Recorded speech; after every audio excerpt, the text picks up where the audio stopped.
Shalom à tous. Donc, on repasse sur une nouvelle vidéo, un nouveau clip sur l'espérance.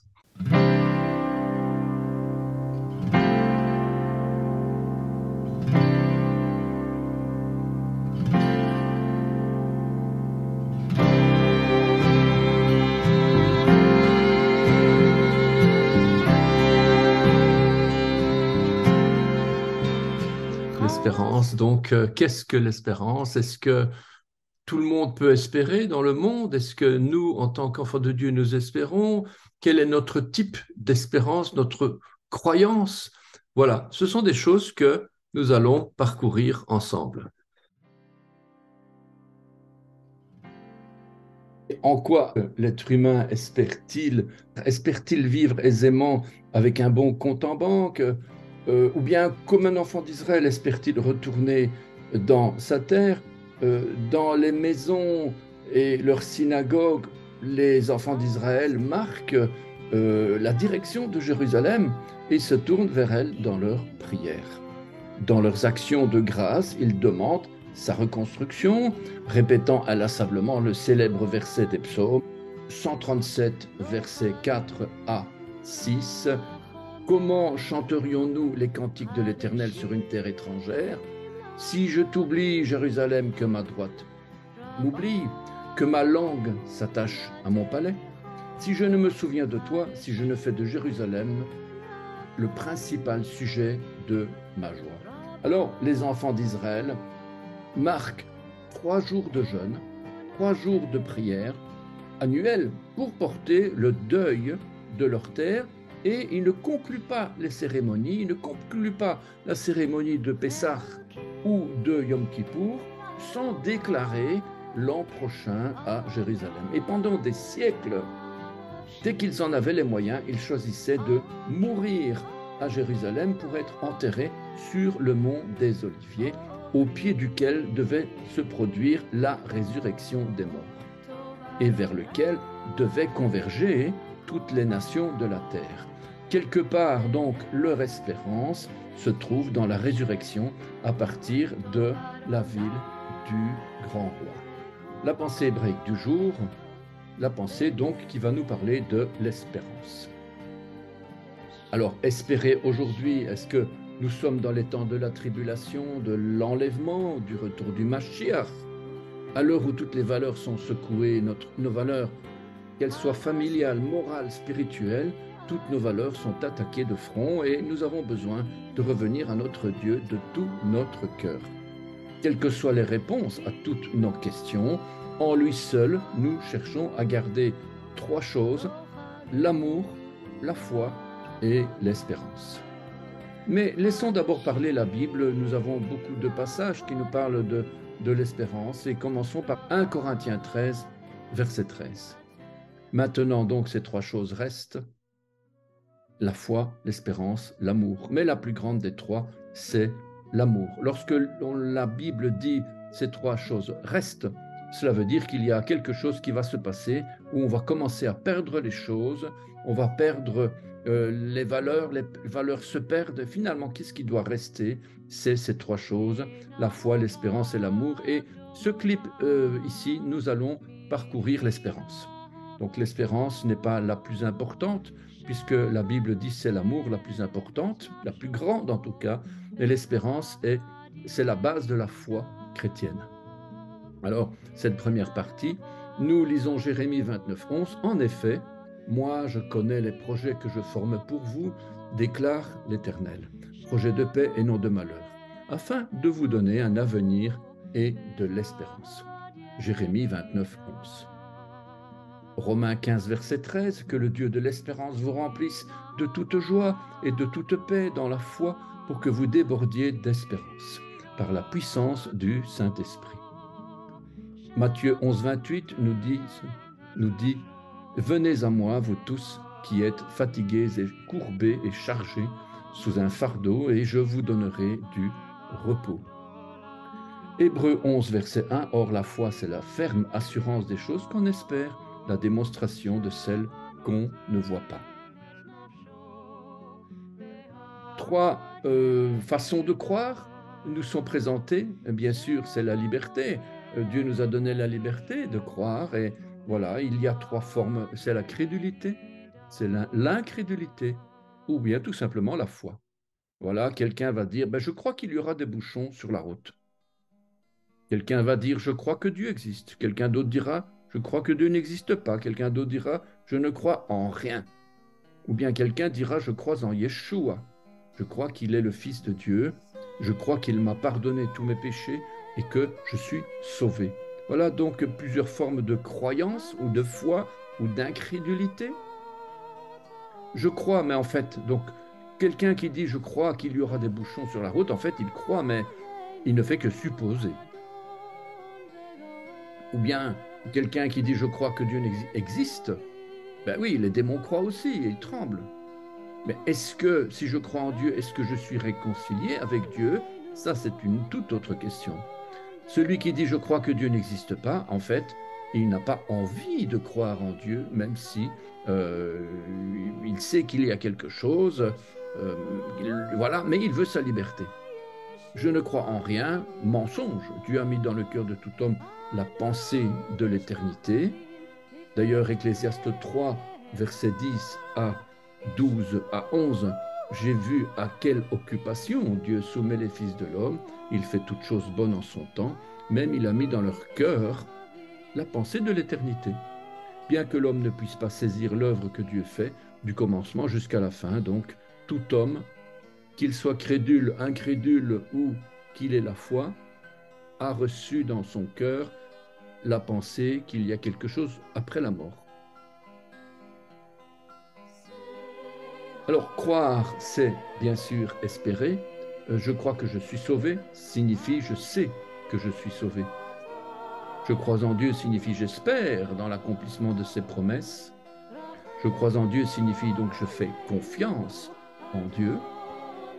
Mais alors, est-ce qu'on espère, qu'est-ce que c'est que la vraie espérance?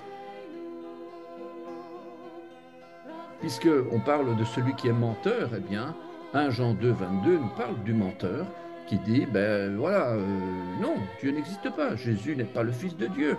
Alors, qui est le menteur? C'est celui qui nie que Jésus est le Christ. Car l'Antéchrist, c'est celui qui refuse de reconnaître le Père et le Fils. Voilà donc qui met déjà les choses au point, au clair par rapport à est-ce que Dieu a un fils ou pas. La réponse est très claire. Le psaume 130, versets 5 à 6, nous parle de la vraie espérance. J'espère en l'Éternel, mon âme espère, et j'attends sa promesse. Mon âme compte sur le Seigneur, plus que les gardes ne comptent sur le matin, que les gardes ne comptent sur le matin. L'espérance vivante n'existe que par la foi en Yeshua. Cette espérance sans le Saint-Esprit n'est pas de l'espérance, c'est de la croyance.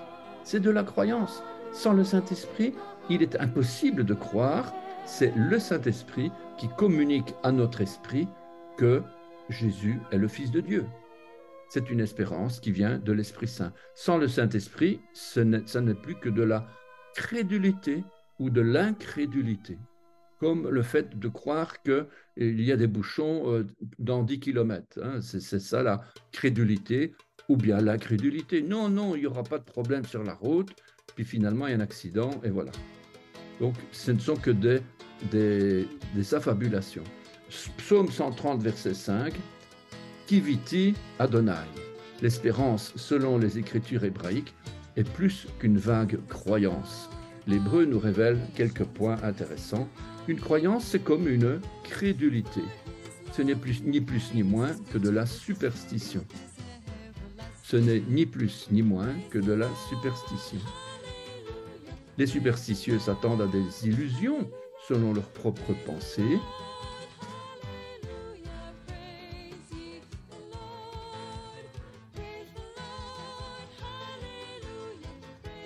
Voilà donc l'aurore qui est apparue.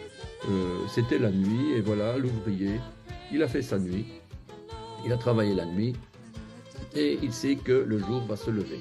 Cet ouvrier n'a pas la croyance, il sait il n'a pas la croyance que peut-être la nuit va se terminer et que dans 1 heure ou 2, le soleil va se lever. Ce n'est pas une croyance ou ce n'est pas une crainte. Non, il le sait. Il sait. Les 2 versets du psaume 130, versets 5 à 6, sont donc liés car ils indiquent que la réalisation d'une espérance, elle est aussi sûre que le jour qui vient après la nuit. Un ouvrier qui fait la nuit n'attend qu'une chose, la fin de son travail, pour pouvoir aller dormir. J'espère en l'Éternel, mon âme espère, et j'attends sa promesse. Espérer, oui, d'accord, mais espérer en quoi? Eh bien, c'est ça, c'est l'espérance de la résurrection. En Yeshua, rien ni personne ne pourra jamais ôter cela du cœur de tout enfant de Dieu né de nouveau. Acte 24, 15, nous lisons « Et ayant en Dieu cette espérance comme ils l'ont eux-mêmes, qu'il y aura une espérance, une résurrection des justes et des injustes. » 1 Pierre 1, 3, nous lisons « Béni soit Dieu le Père de notre Seigneur Yeshua HaMashiach, Jésus-Christ, qui selon sa grande miséricorde nous a régénérés pour une espérance vivante par la résurrection de Yeshua HaMashiach d'entre les morts. Et notre être tout entier espère. » Notre être tout entier, c'est corps, âme et esprit. Corps, âme et esprit. Et mon nafshi, mon âme, qui espère, c'est l'âme avec le corps terrestre, qui attend une promesse, celle de suivre les traces de notre Maître, mort et ressuscité. Lorsque nous disons âme et esprit, notre âme, c'est notre âme, le siège de nos pensées, le siège de nos sentiments. C'est avec le corps physique terrestre que notre âme attend la promesse.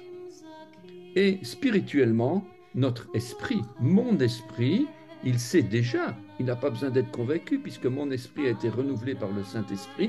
Mon esprit, il sait déjà qu'il fait partie d'en haut. Il sait déjà, l'esprit de l'enfant de Dieu qui a reçu l'Esprit Saint, cet esprit-là, il est né d'en haut, il le sait déjà. Alors, comment sait-on si on est né de nouveau, si on est d'en haut? Puisqu'il y en a qui sont d'en haut, il y en a qui sont d'en bas. Eh bien, on le sait, c'est tout. On n'a rien à prouver à personne, on le sait.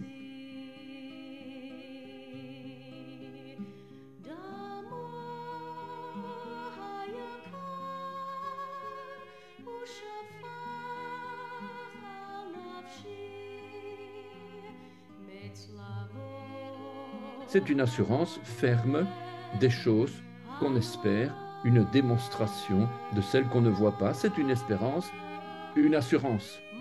Quand on dit une espérance, on dit oui, mais peut-être bien que oui, peut-être bien que non. Ben non, ici c'est l'espérance, c'est quelque chose d'absolument certain.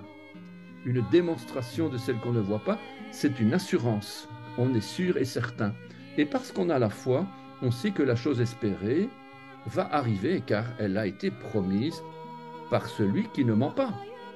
Et la confiance qui est en nous est inébranlable et absolue.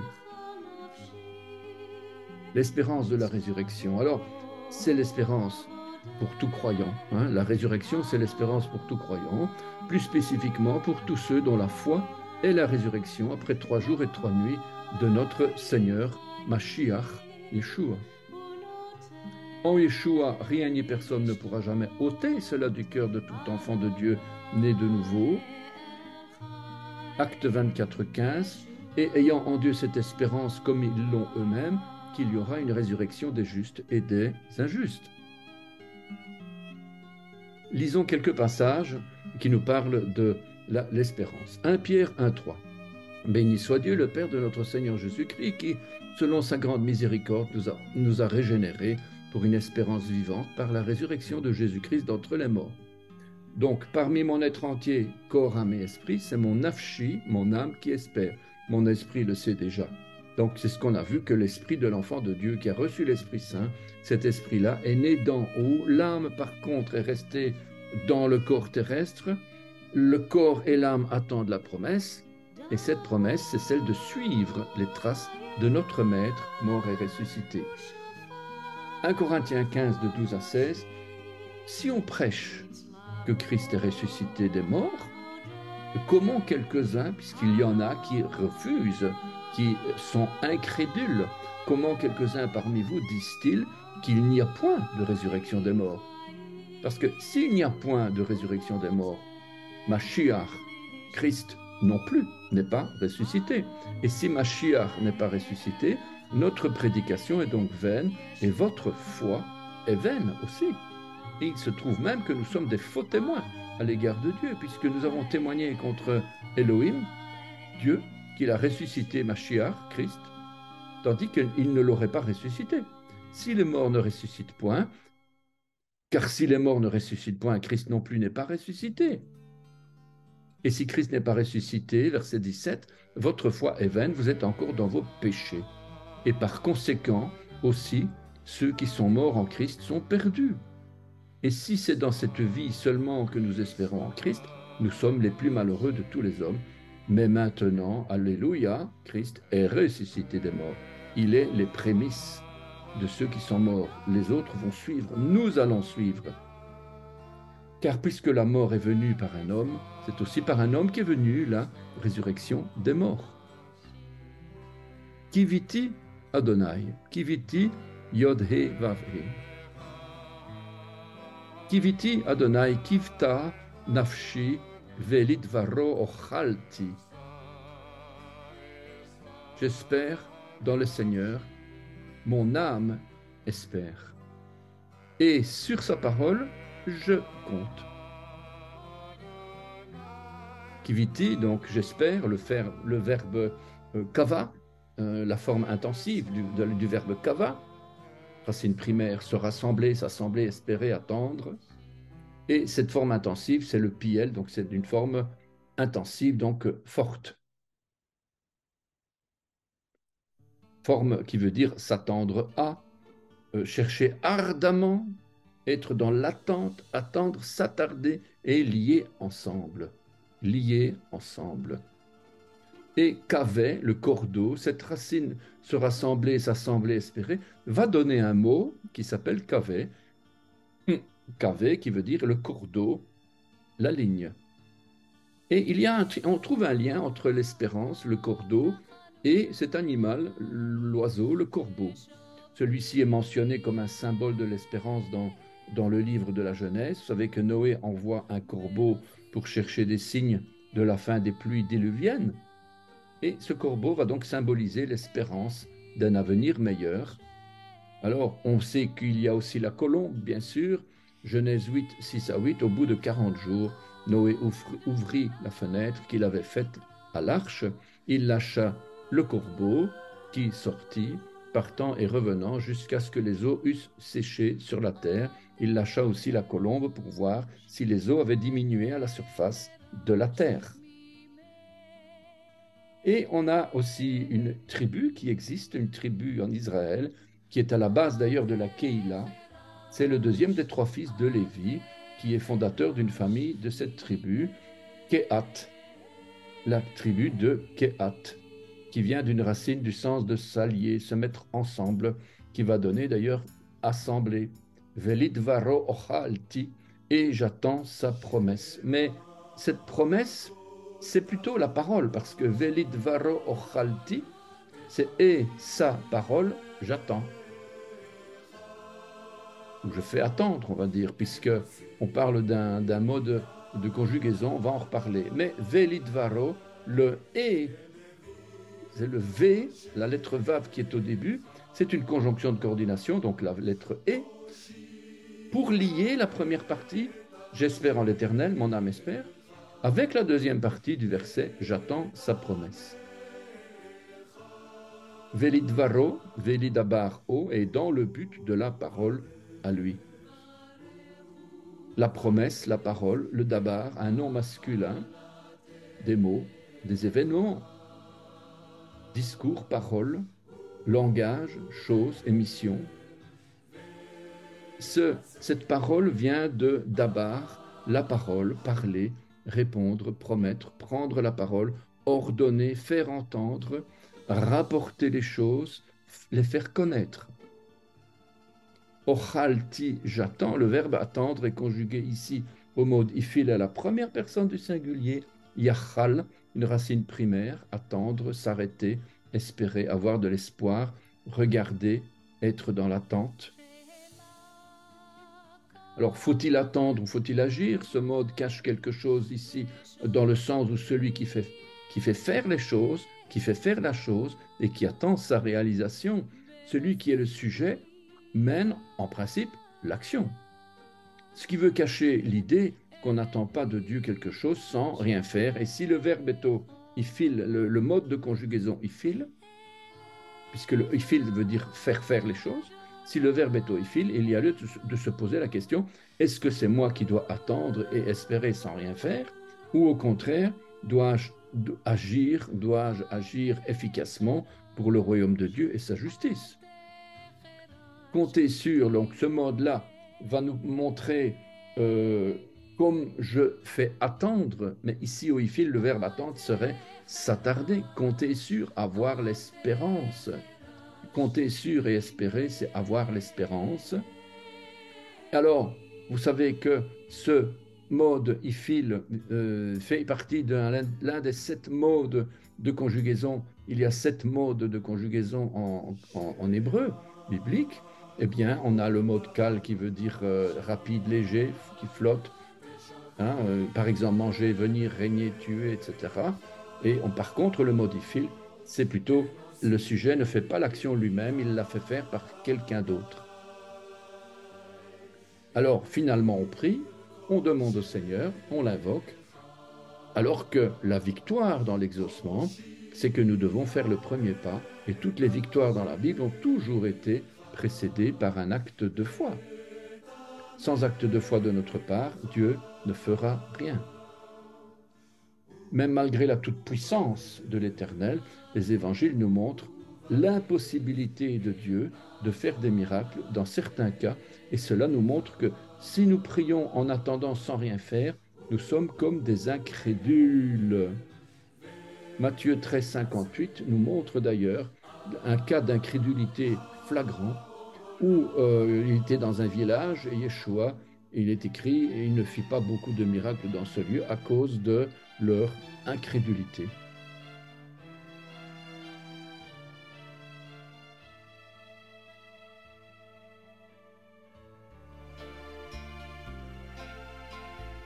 Voilà donc ce petit clip sur l'espérance.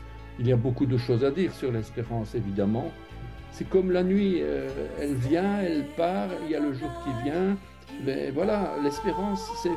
Vous savez que le jour vient après la nuit. C'est quelque chose d'évident. Pour la foi, c'est évident, mais pour certains, espérer, c'est comme attendre le bouchon dans 3 kilomètres, vous savez. Donc, c'est important de bien réaliser la nuance qu'il y a entre tous ces mots-là. Et donc, on aura un prochain clip qui va nous parler de la foi et de l'amour. Shalom à tous.